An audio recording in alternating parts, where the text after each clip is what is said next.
ఇప్పుడు మీ పేరేంటి, ఎక్కడి నుంచి, మీ ఏజ్ ఎంత, మీ ఏ విధంగా పండిస్తారో ఒక్కసారి మాకు చెప్తారా? సార్ నా ఊరు గుంజేట. నా పేరు నరసమ్మ. నా ఏజ్ లెక్కలు పెట్టలే సార్, 40 ఏళ్ళు 30 ఏళ్ళు అంటే డెబ్బై ఉంటాయి లేదు సార్, 30 ఏళ్ళు నాకు. అవును సార్. సరే సార్ చెప్పమ్మా.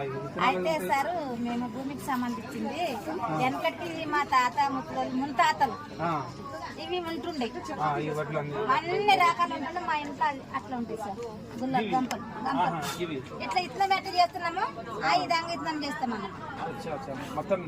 చెన్ని బట్టి చెరిగి మంచి మంచి ఇత్తనాలు వేసి 2 ఎండలు ఎండబెట్టి మూడిది యాపాకు వేసి గుల్లలు వేసి మట్టి పెండ కలిపి దానికి మేపుతాం.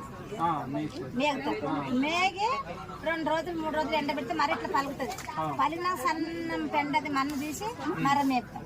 మేగి ఎండబెట్టి అవి పెడితే మనము ఏడాది దాకా పంట పెడతామా, ఏడాది రాజు మర తీస్తాం. తీస్తాం. ఇప్పుడు ఇవి ఎట్లా చేసినాయి సార్, ఇవి మెత్తేస్తాం అన్నమాట. ఇవి అన్ని రకాలు 10 రకాలు ఉంటాయి. 10 రకాలు ఇవి అన్ని ఇక్కడ అన్ని ఉన్నాయి. 10 రకాల జొన్నలు ఉన్నాయి. ఈ జొన్నలు అన్ని దాచిపెడతాం, అట్లా దాచిపెట్టుకుంటాం.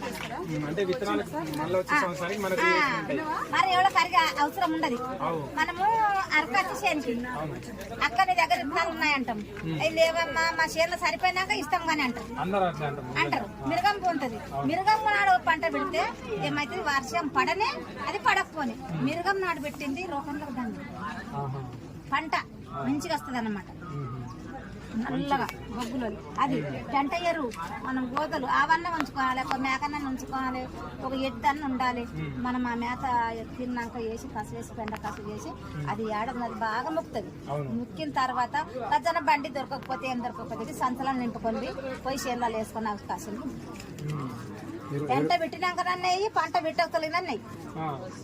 పంట పెట్టినాక అట్లా వేసు కాకపోతే కలిసేటప్పుడు చాలు పొంటి మనం వేసుకోవాలి. ఎర్ర జర్రెల ఎరువు